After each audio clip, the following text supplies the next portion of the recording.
Our family travel vlog. We travel Australia and check out family-friendly things to do. Family vacation ideas. Join us as we travel around Australia. The great thing about Cairns is that it sits between the World Heritage National Park, the Wet Tropics National Park on the left, and the Great Barrier Reef on the right there. And as you go into town here, you can see that Cairns itself is actually on a mud flat. And you can see the big pool, communal pool in the middle of town there. That's very popular. And the wharf where you can catch trips out to the islands and surrounded by mountains. And where you really want to do in Cairns is get out of town, get out to the rainforest, have a swim in the water, and also enjoy the mountains and the tablelands beyond. What you doing? And it's about 1,800 kilometres, 1,800 kilometres north of Brisbane. Brisbane's already tropical, and you can imagine it gets quite wet and hot and steamy in the wet season. And cyclones and heavy rains are part of the deal when you get up there, even up to 100, 200 millimeters in a day. But it's quite dramatic and spectacular in the wet season too. Then I wouldn't rule that out. And there's far less tourists up there. This is the tablelands out behind Cairns, and there's plenty of places you can go up there and enjoy the waterfalls or like a laid-back way of life. We lived in a rainforest a little bit outside of town, and got to enjoy the tropical wonder that is Cairns. This is out in the tablelands behind Paranella Park, and we've got reviews to all these places on our website. Then drop by My Family Vacation Ideas and have a look. Little road trip we made. The boulders south of Cairns, Paranella Park. This place was made about 100 years ago. Little road trip from Cairns into the mountains, and it's surrounded by beautiful beaches, waterfalls. That's on the trip up to Granda, beautiful Cairns Market. Little day trip up to Port Douglas is always on the cards if you live in Cairns. One of the most beautiful road trips you can do. It's on a par with some of the like the Great Ocean Road and even the Cabot Trail in Canada. A couple of hours west and you're out in the outback. And there's always something happening in Cairns. There's a festival on or something like that. And this is true of nearly almost any week of the year. From the city, you can catch a train up to the village in the rainforest. That's Kuranda there. A little walk I did in town called the Red Arrow Walk. While you're in Cairns, make sure you get up to Cape Tribulation, where the reef meets the rainforest. Far away from the rest of the world is Cape Tribulation. You won't find any bus services here, and for half the year it's more or less cut off from the rest of the world because of the wet season. But the payoff is the magnificent rainforest and wild beaches, opportunities to see crocodiles in the wild, from a distance of course, and a true wilderness area. We did spot some crocodiles about 1 kilometre south of the campground, but they were relatively small and we stayed way back. But it is important to stay crocwise and not walk too close to the water. Noah Beach Campground lies only a few meters away from both the Great Barrier Reef and the tropics rainforest, but offers protection from both. While you can't bring a caravan down here, it did offer us a great place to camp in a family tent, and we took our regular two-wheel drive car over the ferry bridge. Bring plenty of drinking water with you, or treat the water that's there.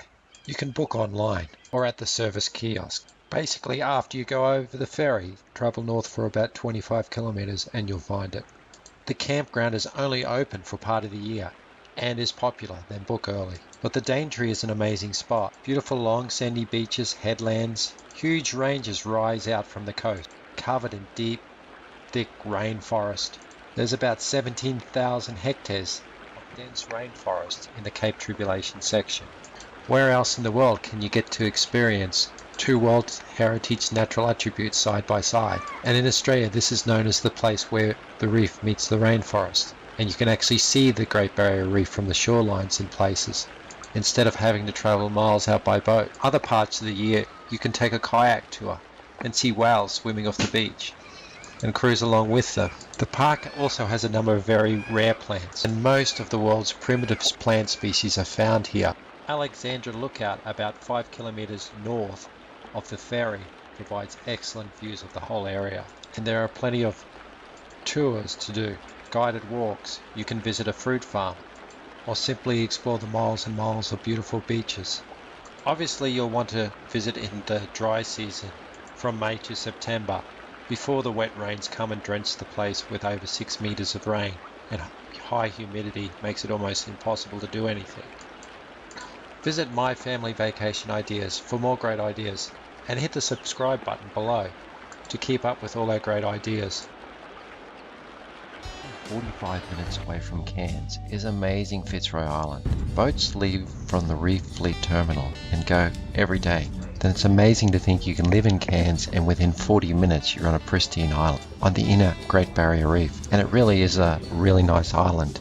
In contrast to Green Island, which is the other popular island of Cairns, it's far less touristed.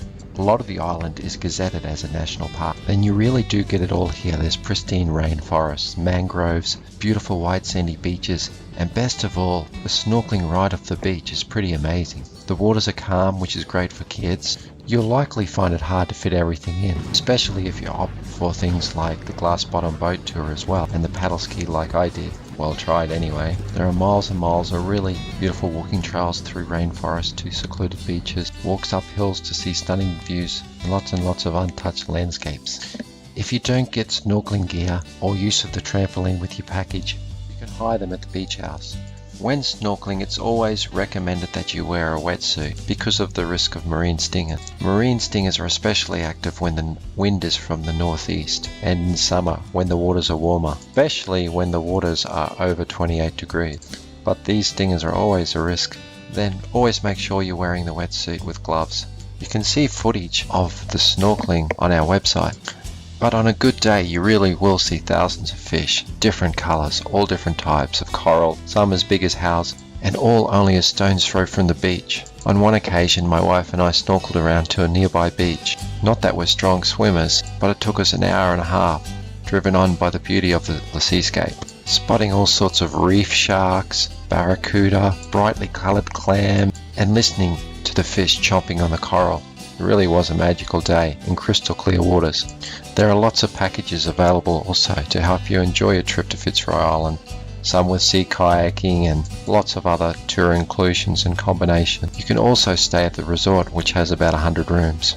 It's kid friendly and has a nice pool, kids playroom, and is quite tastefully done. See reviews from our website.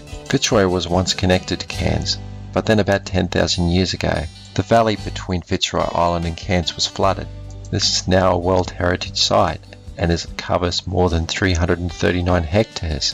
For thousands of years, this has been home to the Gungandji people, the Aboriginal people who enjoyed the island before Captain Cook arrived. It also was a quarantine station for the Chinese people when they arrived, looking for gold.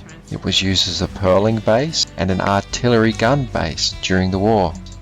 It's been a penal colony, and also a mission was established here in 1905. Some of the best walks on the island include the Secret Garden, which is about a 1 kilometre return, Nudie Beach, which is a beautiful white sandy beach, which is about a 1.2 kilometre return, the Lookout, which takes you about 30 minutes, and the Lighthouse Road. Overton Historical Village is a recreation of an old-time Queensland village. Really, it's bits and pieces of old houses that have been put together by some avid enthusiasts. The site now covers about 16 acres. There's shops, bar, bank, chemist, grocer, painter, and a garage. And there's more than 50 restored buildings from the period. And if you like old-time collectibles and generally things old, this is a great place to visit. But kids will also find it fascinating and probably have a giggle that there are some things they've never seen that you know about. There's also a couple of old-time restaurants. It is a little pricey, but the good thing is that kids are free if they're under 4 years of age. But it is $70 for a family and $27 for an adult, children $12 if they're older than 4. And we spent the good part of a day here because it is a 90-minute drive from Cairns and something to do interesting in the Queensland outback. Or is this the outback? Let's hear your comments below. Subscribe and like and get more great family vacation ideas from My Family Vacation Ideas website.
Michaelmas Cay is located on the Great Barrier Reef off Cairns. It's about 40 miles from Cairns. The great thing about Michaelmas is the amount of bird life, beautiful sooty terns, and dozens of other species of birds.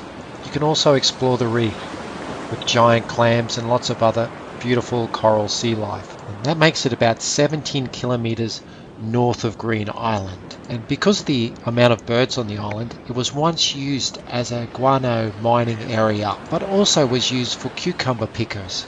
And the local indigenous people also have a lot of history with this area. Over time, bits of coral and other rubble have sort of melded together with algae to form this beautiful island. Seeds have been brought in by birds and the island has stabilised, or the cay I should say. It's now been a national park since 1975, and during the afternoon it's roped off. Then in our time in Cairns, this was one of the only places that we saw a sea turtle. But there are also mollusks and invertebrates of all different kinds. During the summer you can see thousands and thousands of birds, up to 20,000. We took an ocean spirit cruise out to Michaelmas Cay on a 32-metre luxury sailing cat. Some of the activities included snorkeling, but there's also a semi-submersible if you prefer that. Or you can simply chill out and enjoy the birds. We got to enjoy a full 4 hours on the reef, morning and afternoon teas, beautiful lunch, and a fish feeding presentation. They also included these wetsuits, which are almost mandatory, well are mandatory really, in this part of the world at this time of the year. When we got back to Cairns, everyone was saying what a hot day it was. But did we notice? Not really. It was beautiful out there. This sort of experience is pricey but extremely memorable. A family ticket will cost about $514 or nearly $200 for adults. But if you're in Australia, at least take one opportunity to enjoy the reef. There are many trips that start at much less than this and give you the opportunity to explore the reef. It's an amazing feature that covers almost 2,300 kilometres across the northern coast of Australia, from the south at Lady Elliot Island right up to the tip of Australia. For more ideas on the reef like this one and other family-friendly activities in Queensland, Australia and the world, visit My Family Vacation Ideas. Subscribe below. And why not like the video while you're at it? Thanks for watching.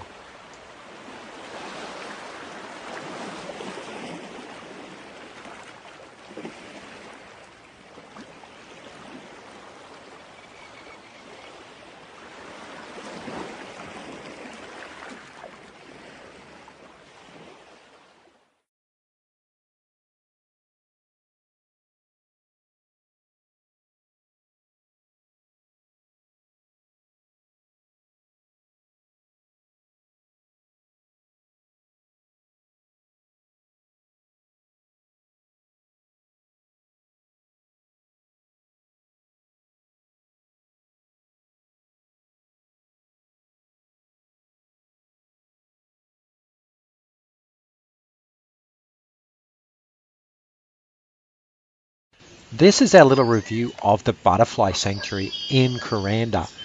We were up at the markets like many people are and decided to drop in. It says on the website it has over 1,500 magnificent tropical butterflies, including the Ulysses and the Cairns birdwing butterfly. And we love those. And we thought it's probably a good place for the kids. Let's find out. It was really interesting and we got to see even like the huge big Hercules butterflies and the bird wings and all these things. Then we found it was really quite kid friendly. Even the tour, which you think is probably not that kid friendly, the kids really enjoyed looking at the little larvae.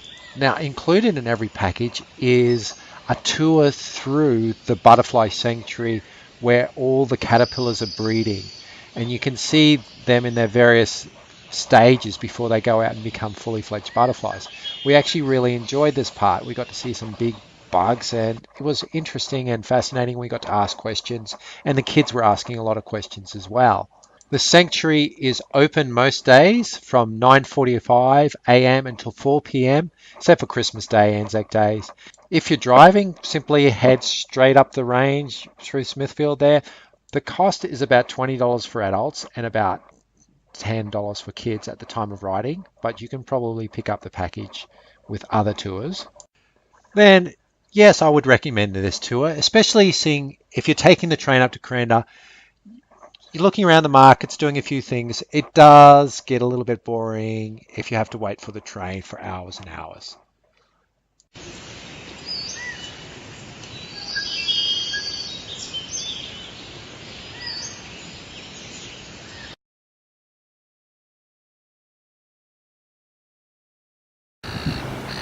Hey? Speak. Whitehaven Beach or on a baby man? This is the story of our baby moon to one of the most beautiful areas in the world, Early Beach in the Whitsundays, midway between Cairns and Brisbane along the Queensland coast. The great thing about the wet season is the rain. Poetry. The rain adds drama and intrigue to an otherwise hot and steamy part of the year. With a shower passing over. It doesn't really matter how much you see the rain on TV. It doesn't really prepare you for how heavy it actually can rain and how dramatic it is. But it keeps the place green.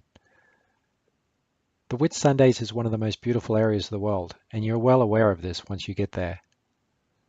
Tropical rainforests, beautiful beaches.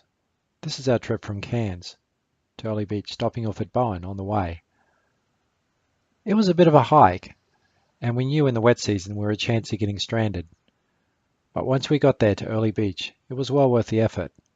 Early Beach has got a lagoon, lots of tourist shops. You can fly to Proserpine or nearby Hamilton Island for about $200 from most centres in Australia. But we wanted to go to Whitehaven Beach, one of the most beautiful in the world, and we're going to take a cruise from Able Point Marina. Able Point and Chute Harbour are the main marinas in Early Beach, where a lot of the cruises and day trips go from. There are dozens of them. There are water taxis that take you between islands. If you fly into Hamilton Island, say, there's like sailing trips, all sorts of different things. And they head out to the 74 islands of the Whitsundays. The ocean here has a really beautiful, unique colour, especially in the wet season, and it looks wonderful. We went to Whitehaven Beach. We took a cruise there. It was part of a package for about $150 a night, and we got the cruise in as well. I think it was 3 nights for $150 for the whole family, staying at a Big Four, which was a special they have. What you notice on the beach is how squeaky clean the sand is. It squeaks really loudly. Here we are at Whitehaven Beach. Beautiful beach, Famous wonderful place to visit. Most famous. Despite the somewhat wet weather on the day we went, you could really take your kids here as well. I can see how that could work as well. No, look, it's kind of like It's easy to get caught up with life and to forget to take a baby moon. Then you really do have to make a conscious decision. I think the idea is to go somewhere not too difficult for your family and talk about the time ahead, relax and enjoy life. Because soon you'll have a little baby to look after and you probably won't have as much time, to state the obvious.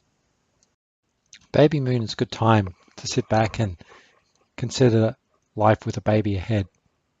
But it's also a time where you don't actually have to look after a baby. And that's good too. As it turns out for us, we've managed to travel up and down the east coast of Australia, across to North America a couple of times, and having a kid hasn't really held us back that much. And even the last 6 or 8 months, we've traveled continuously camping in a tent around Australia and in Canada as well. Then check those videos out at myfamilyvacationideas.com. Like this video and subscribe below. Alright, we're in the boat. From Whitehaven, we kept going onto Daydream Island, but cruising around Hamilton Island as well. Hamilton is kind of the hub of the Whitsundays, and it's where Oprah likes to stay when she's over here. Hamilton is the only island with its own commercial airport, and there's flights from a host of different airlines. I think Jetstar, Virgin Australia, Qantas all fly here, and there's connections to different other resort islands. There's about 5 resort islands in the area. Hamilton itself. Daydream's notable. Also, Heron Island is also Hayman Island is also a notable island. That's probably one of the better resorts in the world.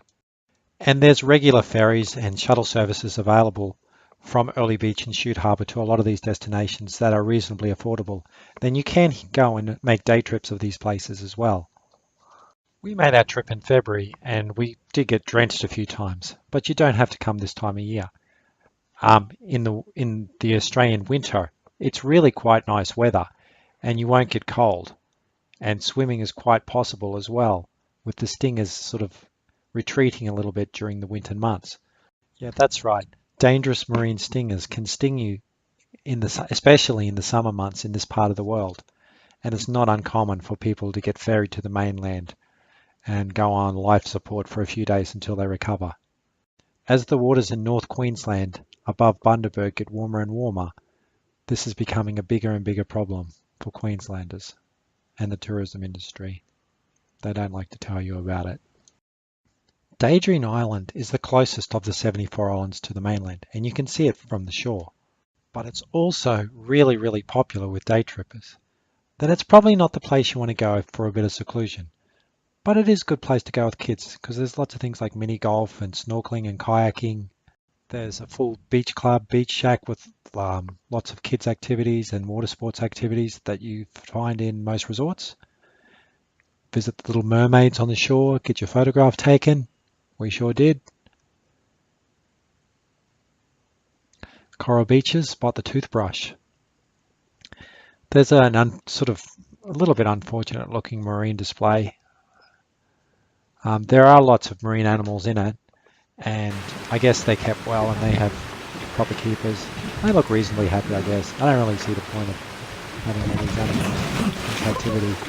A few years ago, Hamilton Island had a really disturbingly sick-looking dolphin in its main display, and I'm glad they got rid of that.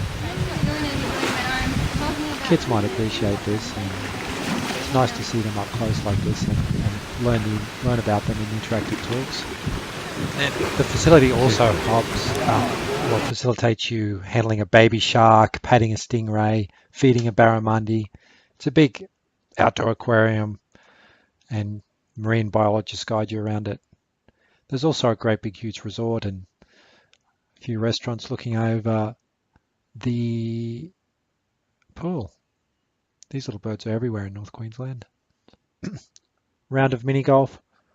This was actually all included in this little package that we picked up. If we find any packages, we'll let you know on My Family Vacation Ideas as well when we on our Early Beach page, and we'll obviously keep track of specials and deals all over the world from our affiliates. And we search for deals, look for deals like Daydream Island, places you can take your family for a holiday or like a little bit of a vacation, different ideas. This is all on the same day and the rain is happening again. You actually weren't even able to get in from the mini golf course without getting drenched. Then April hasn't gone for a swim. She was only walking along a path about 20 meters from the shelter, but before we could make it to the shelter, completely drenched, unfortunately. All right, at least you can smile. That was our trip, our baby moon, the start of our big adventure. Come with us and share more adventures as we travel the north and around Australia and around the world. Is only about 2 hours from Brisbane, and it's a place a lot of people think is a top holiday destination for families. It's often contrasted with the Gold Coast, and people say, well, the Sunshine Coast is laid back, refreshing, natural, while the Gold Coast is sometimes referred to as overdeveloped and commercialised. And while the Sunshine Coast has developed a lot over the years, there are stacks of isolated beaches and natural subtropical rainforests around. Great places to take your kids as well. On this trip, we stayed at the Dickey Beach Holiday Park and camped right by the beach. It was about $25 a night. And we took a couple of day trips, one up to the famous Australia Zoo, and the other place we visited was the Ginger Factory. It was about a half-hour drive from Caloundra to the Ginger Factory, but it was worth the drive. It was kind of built as an educational facility for ginger, for the local ginger farmers, but has grown into quite a major tourist attraction for the area. You can learn all the secrets of honeybees in a honeybee tour, take a tour on a ginger train, which costs $8, and I have to say it really wasn't worth it. Take a tour of a working ginger factory, or take a little boat trip which follows the adventures of the ginger man as people try and catch him and cook him. It's called Go Overboard.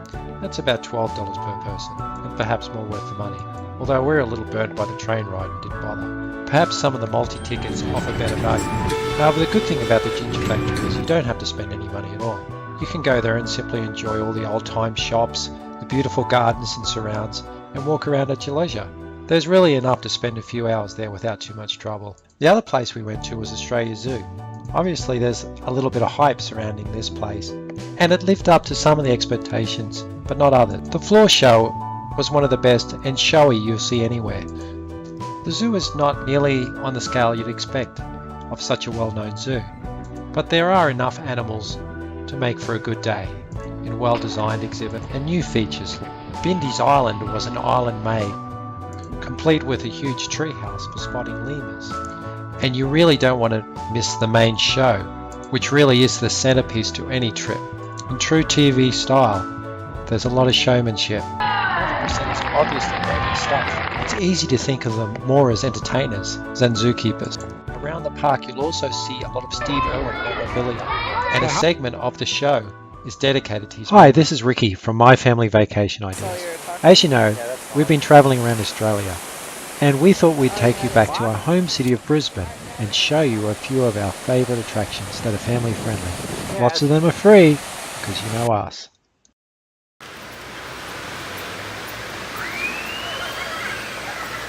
Then Gomer's always free to go in as far as I know. We've never had to pay. This is a dot exhibition from a Japanese artist who was visiting, and I guess it's interactive, it's great for the kids, they get involved and you can join in too, and the parents always seem to have as much fun as the kids.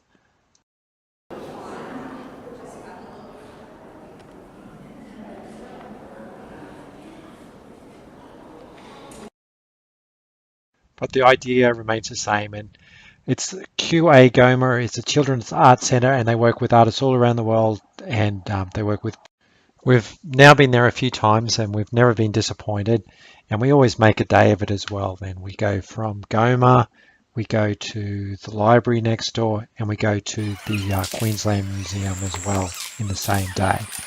This is upstairs at the Gallery of Modern Art for adults, I guess. This is another exhibition. The pictures kind of tell the story.